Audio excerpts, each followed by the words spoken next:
Hi everyone, in the following presentation I'll be reflecting upon my second assignment for INFS4886.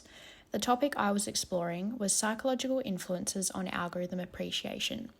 Specifically here, I was looking at the social distance of human advisors and how this impacts people's willingness to utilise advice from either a human or an algorithm.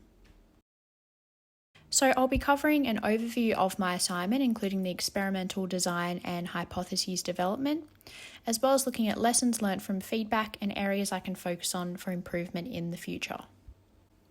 So as I mentioned at the beginning, for the assignment, I chose to dive deeper into the topic we explored previously in class, looking at algorithm appreciation and psychological distance.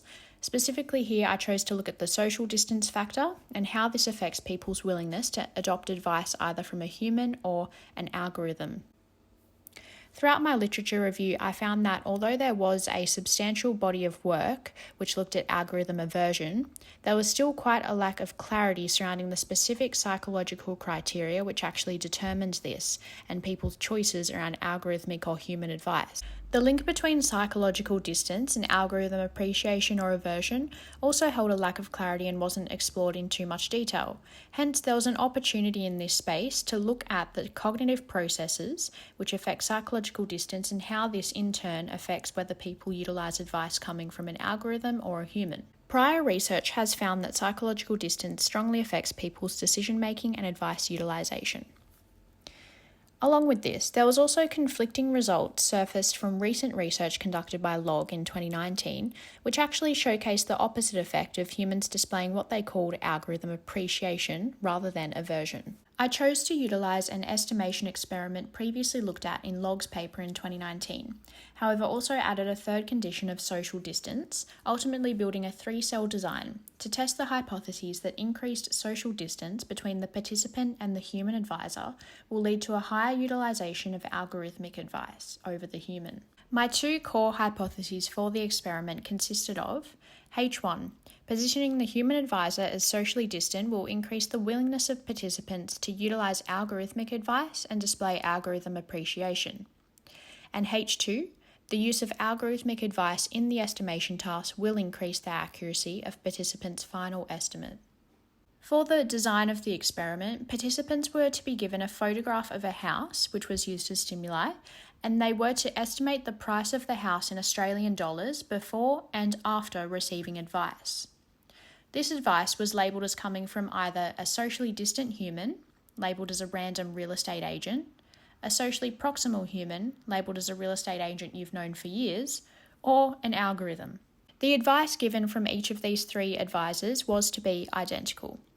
For each of the conditions, participants would be given a brief description of the advisor, and following this would then have to input their second house price estimate. Weight on advice would then be calculated in order to determine the advice utilisation across these 3 conditions.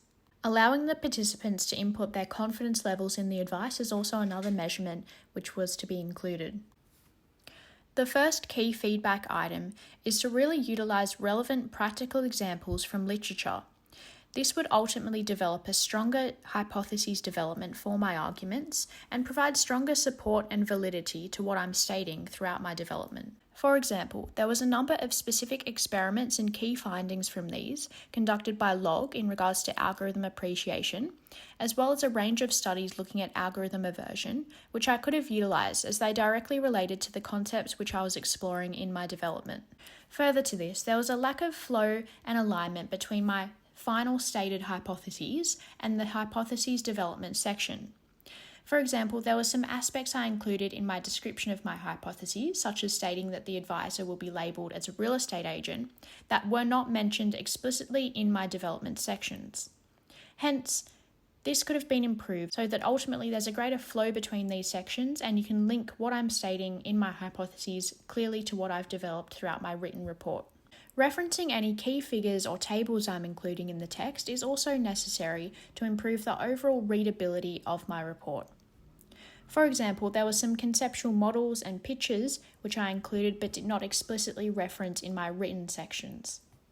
In regards to the experimental design and methodology which I'd set out, I really should have included more detail here in order to more accurately test my hypotheses. For example, Rather than simply equally assigning each of the three conditions across the participants randomly, I really should have introduced a treatment to allow the participant to actually choose between a person or the algorithm advice, rather than equally assigning these and simply comparing the weight on advice.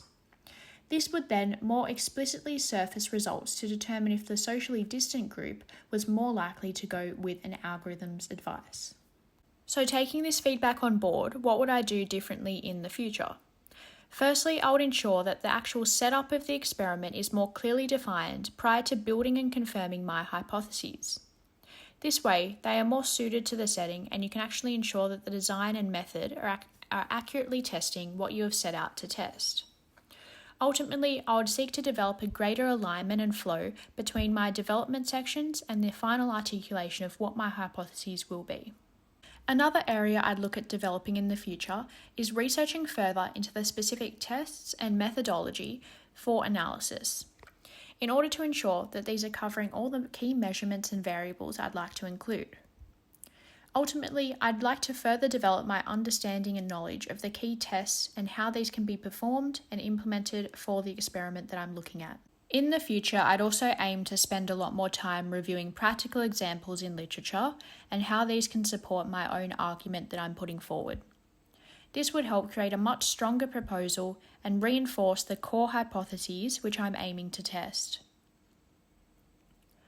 I also think this would help in really articulating the gaps in the research space and the specifics of the problem which I'm addressing, and how my own experiment can contribute and build upon the prior research conducted.